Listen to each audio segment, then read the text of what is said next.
कारण ही जी अंगठी आहे ती कशी घालायची, याचे नियम काय आहेत, म्हणजे याचा एक फॉर्म्युला असतो ही अंगठी घालण्याचा. तर तो फॉर्म्युला काय आहे, म्हणजे ही अंगठी म्हणजे स्त्री घालणार असेल तर तिने. नमस्कार सर्वांना, श्री स्वामी समर्थ. स्वागत आहे तुमचं माझ्या यूट्यूब चॅनलवरती.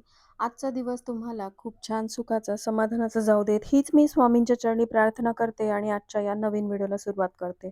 तर आज थोडीशी ब्लॉगला उशिरा सुरुवात केली आहे. घरातलं सगळं आवरलं, स्वयंपाक वगैरे झाला, मुलं शाळेत गेली आणि मग मी वरती आले. आज थोडंसं क्लिनिंग म्हणजे डस्टिंग वगैरे माझं बाकी होतं. म्हटलं चला हे काम करत करत तुमच्यासोबत ब्लॉग पण शेअर करणं होईल, थोड्याशा गप्पा पण होतील. तर बघा, रोज अशी घराची अवस्था असते. कितीही घर स्वच्छ टापटीप ठेवा, पण सकाळी जशाला तसं होतं. मग इथून पुढं सुरू होतं आपलं क्लिनिंग रुटीन.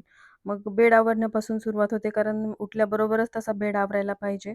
पण नित्य झोपलेली असते, मी सकाळी लवकर उठते, त्यामुळे हा बेड जो आहे तो मला नंतर आवरावा लागतो. खरं तर जेव्हा माझ्याकडे मेड येते ना, तिच्या मागे मागे मी हे घर आवरत असते, पण आज मला थोडा उशीर झाला. म्हणून म्हटलं चला आज तुमच्यासोबत हे क्लिनिंग रुटीन शेअर करूया. कारण ती जर काम करत असेल तर मग मला शूट नाही करता येत, म्हणून मग मी हे काम तसंच पेंडिंग ठेवलं होतं.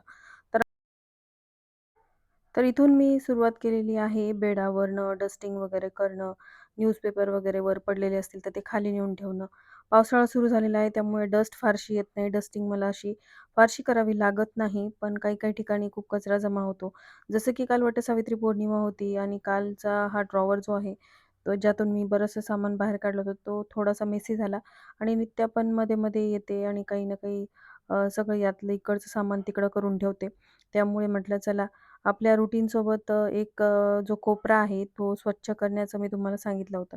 तर म्हटलं चला आज 15 मिनिटामध्ये हा ड्रॉवरच आपण क्लीन करून घेऊया. क्लीन म्हणजे काय, थोडासा टायडी अप करून घेऊयात. कारण थोडं इकडं-तिकडं झालं होतं, मेसी झालं होतं सगळं सामान आणि वटसावित्रीच्या दिवशी कसं शोधण्यामध्ये वेळ जातो.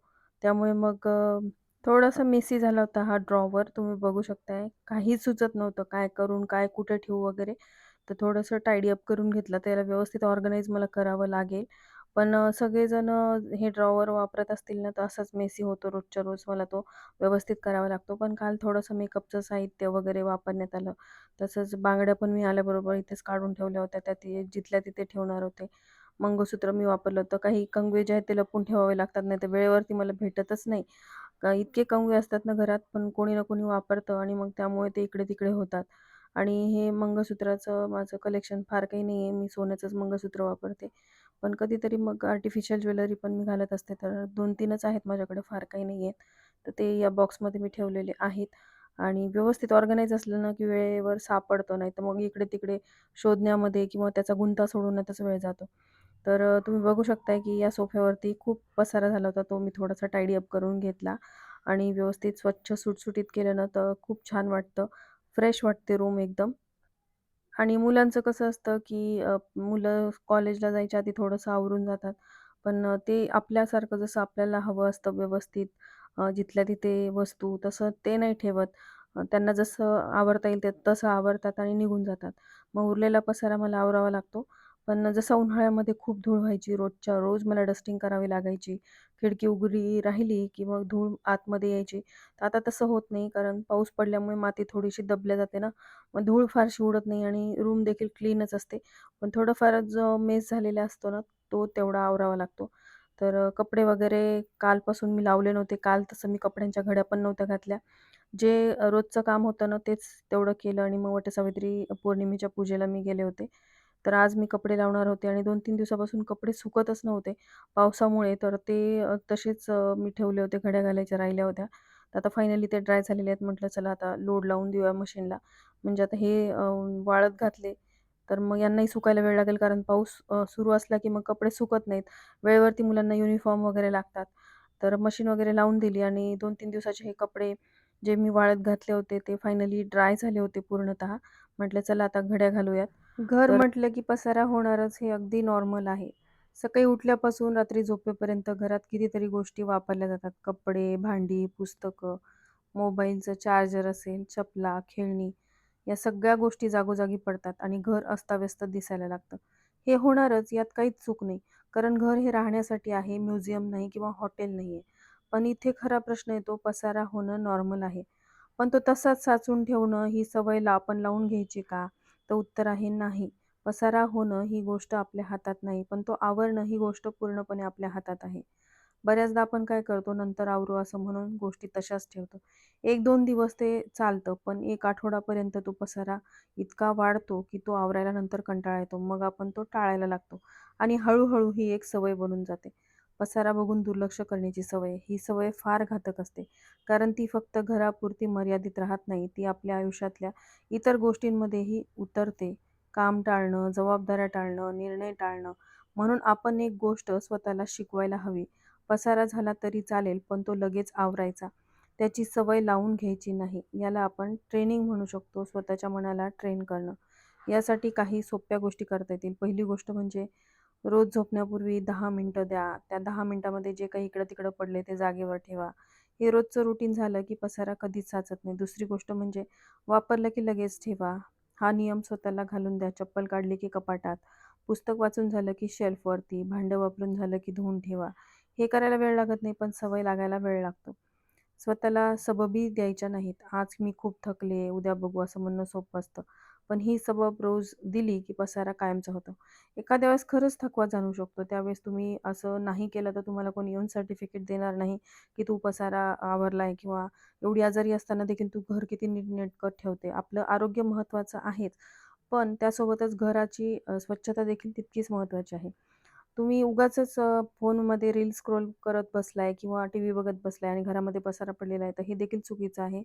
त्याऐवजी तुमचा वेळ जो आहे तो घरातला पसारा आवरण्यामध्ये तुम्ही घालवू शकता. घरात पसारा होणं ही नैसर्गिक गोष्ट आहे. ते टाळताच येणार नाही, पण त्या पसाऱ्याला आपल्या आयुष्याचा भाग बनू न देणं ही आपली निवड आहे. आपण आपल्या मनाला आणि सवयींना ट्रेन करायचं, की पसारा दिसला की लगेच हात पुढे जातील, डोळे बंद करून दुर्लक्ष होणार नाही.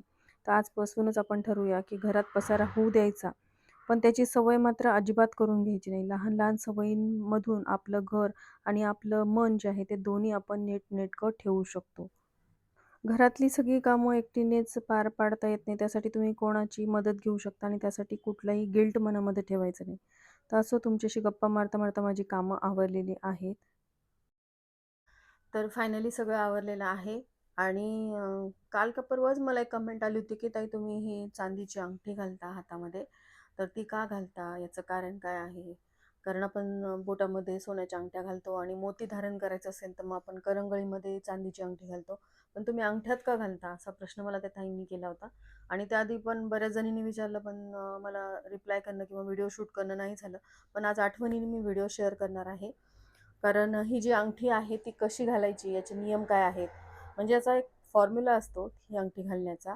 तर तो फॉर्म्युला काय आहे, म्हणजे ही अंगठी म्हणजे स्त्री घालणार असेल तर तिने कोणत्या बोटात घालावी, पुरुषांनी कोणत्या बोटात घालावी, ही अंगठी घातल्याने त्याचे काय लाभ होतात वगैरे वगैरे सगळं सगळं मी डिटेलमध्ये याची डिटेल माहिती मी तुमच्यासोबत शेअर करते. त्यासाठी हा व्हिडिओ शेवटपर्यंत नक्की बघा.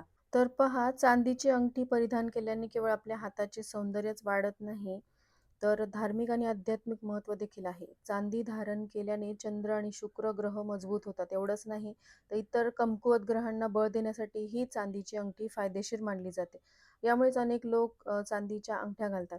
चांदीची अंगठी घालण्याचे अनेक फायदे आणि नियम देखील आहेत. चांदी धारण करणे आरोग्यासाठी खूप शुभ मानले जाते. कारण चांदी एक थंड धातू आहे, जे शरीराचे तापमान नियंत्रित ठेवते. उन्हाळ्यात होणाऱ्या समस्यांपासून सुटका मिळवण्यासाठी चांदीची अंगठी उपयुक्त ठरू शकते. अनेक धर्मामध्ये चांदी हा पवित्र धातू मानला जातो. हिंदू धर्मामध्ये देवी लक्ष्मी मातेला प्रसन्न करण्यासाठी आणि कामामध्ये आत्मविश्वास वाढवण्यासाठी चांदीची अंगठी घालणे फायदेशीर मानले जाते. आणि चंद्र आणि शुक्रासाठी चांदीची अंगठी फायदेशीर मानली जाते. चांदी धारण केल्याने मन शांत राहते. चंद्राच्या शुभ प्रभावामुळे मनाचा कारक, व्यक्तीमध्ये एकाग्रता वाढते. यासोबतच ग्रहांच्या नकारात्मक ऊर्जेपासूनही मुक्ती मिळते. चांदीची अंगठी धारण करणे धनवृद्धीसाठी आणि कामात प्रगतीसाठी शुभ असते. ज्योतिषशास्त्रानुसार महिलांनी डाव्या हाताच्या अंगठ्यामध्ये चांदीची अंगठी घालावी, तर पुरुषांनी उजव्या हाताच्या अंगठ्यामध्ये चांदीची अंगठी घालावी. असे मानले जाते की यामुळे सूर्य आणि शनी हे दोन्ही ग्रह बलवान होतात. यासोबतच नशिबात वाढ, रागावर नियंत्रण, कामामध्ये एकाग्रता आणि आत्मविश्वास वाढतो. आणि मधल्या बोटामध्ये चांदीची अंगठी घालणे देखील शुभ मानले जाते. मात्र चांदीची अंगठीत म्हणजे जोड नसावा, ती प्लेन असावी, म्हणजे जशी अखंड ही तुम्हाला दिसते तशी असावी.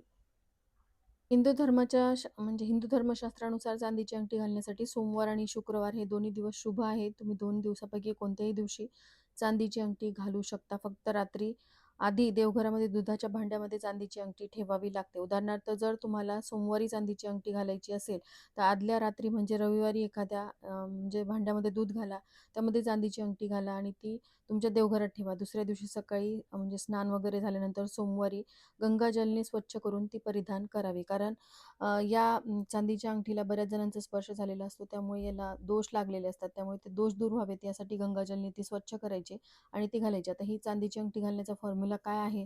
तर आपलं जेवढं वजन असतं ना, ते वजन सपोज आता माझं 55 केजी आहे. तर 55 केजीला तुम्हाला 12नी भागायचं आहे आणि जे काही ग्रॅम किंवा जे काही आकडा येईल तेवढ्या ग्रॅमची अंगठी तुम्हाला हातामध्ये घालायची असते. तर मी माझ्या वजनानुसार घातलेली आहे.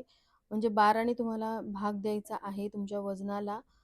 तुमचं 55 किलो वजन असेल तर त्याला भागिले 12 करायचं आणि त्यानंतर तेवढ्या वजनाची तुम्हाला अंगठी जी आहे तेवढ्याच ग्रॅमची अंगठी तयार करून घ्यायची आणि ती तुम्ही घालायची आहे. स्त्री असेल तर स्त्रियांनी डाव्या अंगठ्यामध्ये आणि पुरुष असतील तर पुरुषांनी उजव्या अंगठ्यामध्ये घालायची आहे. आणि यामुळे काय फायदे होतात, आपल्या आरोग्याला काय त्याचे लाभ होतात, ही सगळी माहिती मी तुमच्यासोबत शेअर केली. अजून तुमच्या काही शंका असतील तर कमेंट करून तुम्ही विचारू शकता आणि जो प्रश्न तुम्ही विचारला त्यावरती मी व्हिडिओ बनवला. अजून तुमचे काही प्रश्न असतील तर नक्की विचारा, त्यावरती मला व्हिडिओ बनवण्यासाठी मदतच होईल. तर भेटूयात अशाच एका नवीन व्हिडिओसोबत आणि आजचा हा व्हिडिओ कसा वाटला कमेंट करून नक्की सांगा. तुमच्या कमेंटमुळे मला मोटिवेशन मिळतं. भेटूयात पुढच्या व्हिडिओमध्ये. तोपर्यंत सर्वांना श्री स्वामी समर्थ.